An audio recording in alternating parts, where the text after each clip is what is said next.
Annapolis. Let's go to Peter Yachmetz, retired FBI agent, former hostage negotiator, joining us today from Winter Garden, Florida. Peter, thanks for your time. Thank you. Nice to see you again. Let me backtrack with a couple of details and get your outlook on it. First of all, police responded in 60 seconds. What does that tell you? They happened to be close by? Well, that's exactly what it tells me. They were very, very lucky. 60-second response time for the first responders. They had to have been right in the area or possibly the building over. I know there was a bank next door to the building where the newsroom was that housed a number of offices. But 60 seconds is phenomenal response time for the first responders. Authorities also mentioned that just recently, a week ago, they did training for these kinds of situations, active shooter training. What does that involve? An active shooter, it's what we call an FTX, a field training exercise. It puts on a fake exercise and how all of your assets and all of your responsibilities, how everyone will respond in the event that there is an active shooter incident. And I believe they said that they had trained last week for an active shooter. That's right. That's what they had said. And today they came across the active shooter. They did not exchange any gunfire, they said, with the suspect. Is that typical that they don't exchange any gunfire? Every situation is different, but is that telling to you? It's not telling to me. I think what may have happened was they may have caught him either reloading. They said it was a long weapon that the shooter was using. They may have caught him in a reload capacity, or he may have just realized when he looked up, he may have seen 2 or 3 first responders pointing their weapons at him, and he realized, oh, I give up. Okay, let's talk about a couple of other things. The suspect we know only as an adult male. He's white. As you mentioned, he had a long gun.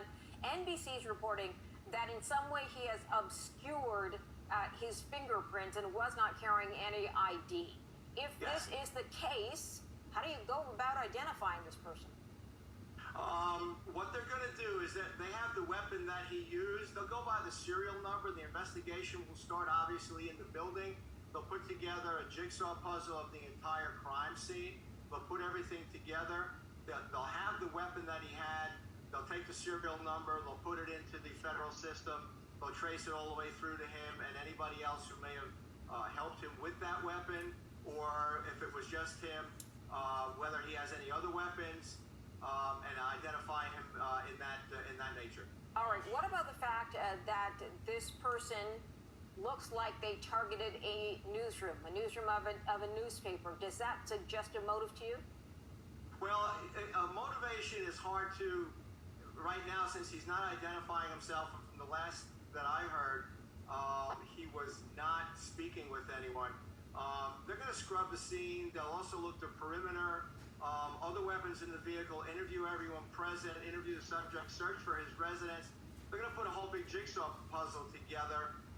What his motivation was, was he familiar with anybody, any of the victims? Did he have any associates in the building? They'll be interviewing everyone there. It's going to be a time-consuming effort, but they will eventually find out what the motive was. Yeah, I remember the Las Vegas shooting, which was so devastating with so many fatalities, and they looked and looked for a motive and really came up empty, but people really need a reason, don't they? Well, yes, and in the Las Vegas, it was totally different from this. In the Las Vegas, the subject killed himself.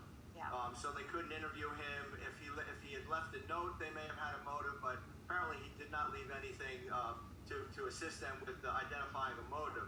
In this instance, I think sooner or later the individual is going to talk, or through all of the investigation that they'll do from serial numbers or what they may find. When they find out the serial number, they'll find his residence. They'll go to his residence. They'll execute a search warrant at his residence, and they will they'll find a motive. Peter Yachmetz, sir, thanks for joining us today. Thank you very much. Thank you.